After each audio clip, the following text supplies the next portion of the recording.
Hello, I'm Jacob. And I'm Cameron. This video will provide an overview of the planning and undertaking of an Explorer Belt. We will use our own experiences of our own Explorer Belt to the Faroe Islands in 2019 to give you an example to help you in undertaking your own adventure of a lifetime. We will be referring to Reach Out and Explore, the Explorer Belt information for participants, which is available on the Scouts website and gives detailed information about all the areas we cover. Helping you along the way will be a mentor who will guide you through the planning process, and a supervisor who will oversee your expedition.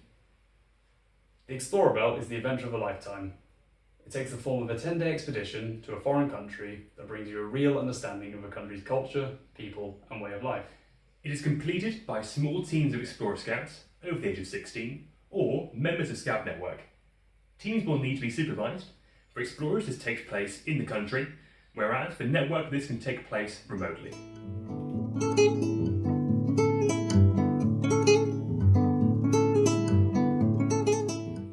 Reach Out and Explore will be an invaluable resource for your planning. It provides a detailed look at each area you need to consider. As part of our team's planning process, we created a development plan style document, which was a one-stop shop to track our progress. We did this by breaking down each requirement and making it into a target with action points and deadlines, which were then assigned to a team member. We found this really useful as it made it clear who needed to do what and by when.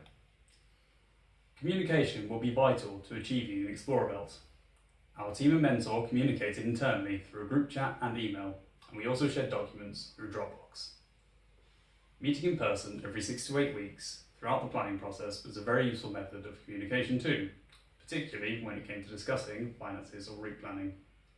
Our Faroese contact communicated with us via email. The first thing Reach Out and Explore discusses is picking your team. This is vitally important as you'll be working closely with them during your planning and will be with them for 10 days during your Explorer Belt itself.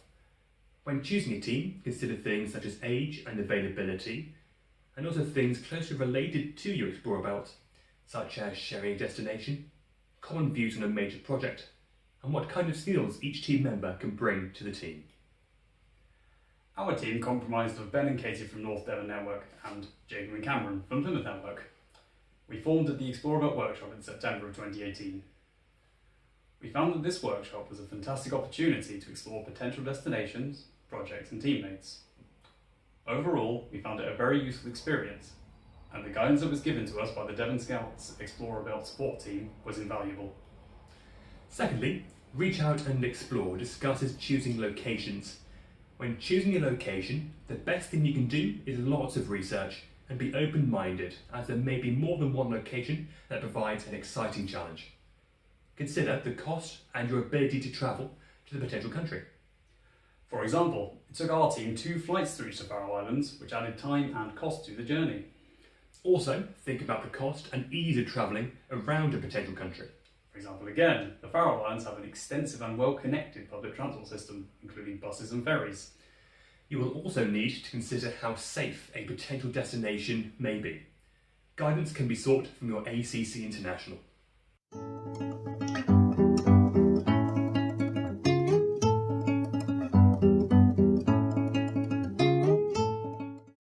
A major project will also influence your choice of destination, as will a desire to experience certain cultures or cultural activities.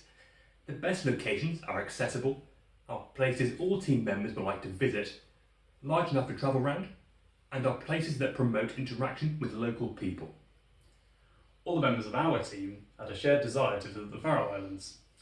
This location was chosen, it was easy to travel to and around, wasn't too expensive, was relatively safe, with a very strong scouting presence, and importantly, we wanted to explore their very unique culture. Fundraising and budgeting is another area that you need to consider. If you're in your budget, you'll need to consider large costs such as travel to your destination country and also around the destination country, the cost of kit, travel insurance, accommodation, provisions, and also an emergency fund. You may be eligible for grants, so speak to your supervisor. Our budget was an effort that whilst one team member took the lead on, we all definitely played a part. For our team, the greatest spend was on our flights to and from our destination. Other large costs included overnight accommodation and food. We researched these costs before our trip and loaded money into prepaid cards, which was a very simple way of tracking our spending. Agreeing on a major project is a very important step in your planning. Reach Out and Explore suggests that, among other things, a good major project is interesting to everyone in the team, is unique to the country you're visiting, and also encourages interaction with local people. Your major project must take about 15 hours to complete in total. Travelling around your country and meeting local people should be the important focus. During our research on the Faroe Islands, we discovered that geographical isolation was a major factor in the nation's development and culture. This led us to our major project title, to explore how the Faroe Islands isolation impacts the way of life and how those resultant challenges have been overcome. We chose it because we felt that it would encourage us to meet more people away from the tourist areas and therefore give us a more realistic experience of the Faroese way of life. 10 minor projects are set by the assessing panel. You will receive them as you start your Explorer Belt. During our Explorer Belt, our minor projects made us interact with local people. Our 3 favourites to complete were 1. To take a photo with the local shopkeeper. We did this at Tutel Records in Torshavn, where we met the shopkeeper called Danya, who talked to us about her experiences growing up in a small village. 2. Find out about Faroese Scout activities and sections. Local roller scout Elsa Maria met us at the Scout House in Torshavn and gave us lots of information about local scouting, as well as places to visit. And 3. We visited a local farmer's smallholding. On the island of Nolsoy, we met Edvard, who agreed to give us a waffle at the cafe in exchange for doing some weeding on his smallholding, just below the Nollywood sign. Lots of planning before our visit certainly helped us have a very successful trip. However, there are always some unexpected events that happen.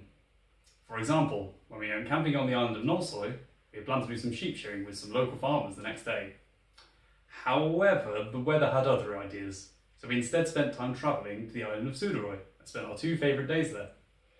While it is important to have fun on an Explorer Belt, everything you do must be done safely. A risk assessment will need to be completed, and you will need to consider a number of potential incidents. To help with this step, speak to your mentor and go to the Scout's website where examples can be viewed.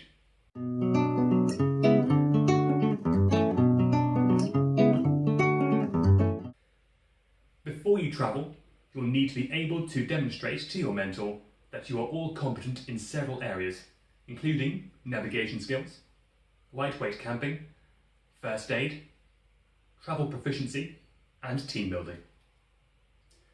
To help us demonstrate to our mentor that we could meet these competencies, we undertook a mini Explorer Belt 4 months before we travelled. We visited the South Downs National Park. As well as demonstrating to our mentor we could meet some of the competencies, we were also able to familiarise ourselves with working with a budget, finding suitable accommodation, creating logbooks and communicating with supervisors. It also enabled us to work better as a team, and it also gave us a very good opportunity to familiarise ourselves with the equipment we would be using during the expedition. You will need to maintain a logbook during your adventure. The information you record in your logbook will form a vital resource for your debrief and your presentation. It can be in the form of something like a written book or a video. It will need to contain information such as how far you've travelled each day, how much money you've spent, and the people you have met. A full list is available in Reach Out and Explore. We chose to have written logbooks, and we documented our experiences each evening. We also added in things we had collected along the way, such as leaflets and maps. These were very useful for when we met with our supervisor to do our debrief, when we were balancing the books upon our return home, and when we gave our presentations. Also, for posterity's sake, our team elected to run a Facebook page with daily updates on what had occurred during our time. This allowed our friends and family at home to follow along with our adventure, and was another record we used in conjunction with our written logbooks to aid in the creation of our presentation. A debrief will need to take place between you, your team and your mentor within 24 hours of the final day of your Explorer Belt, or within 24 hours of your return to the UK. When you do return home, you will need to also deliver a presentation of around 30 minutes in length to an assessment panel and other invited guests to share your brilliant experiences and achievements. You will then be assessed to determine whether you have successfully achieved your Explorer Belt.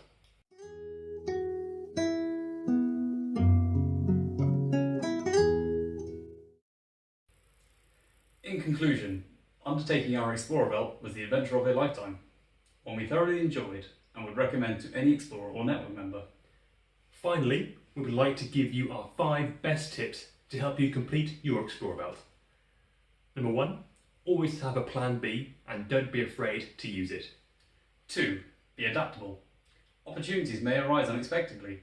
Some of our best experiences were entirely unplanned. 3, people make the trip. The best memories are memories with people.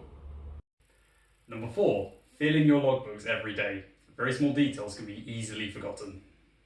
Number 5, enjoy it.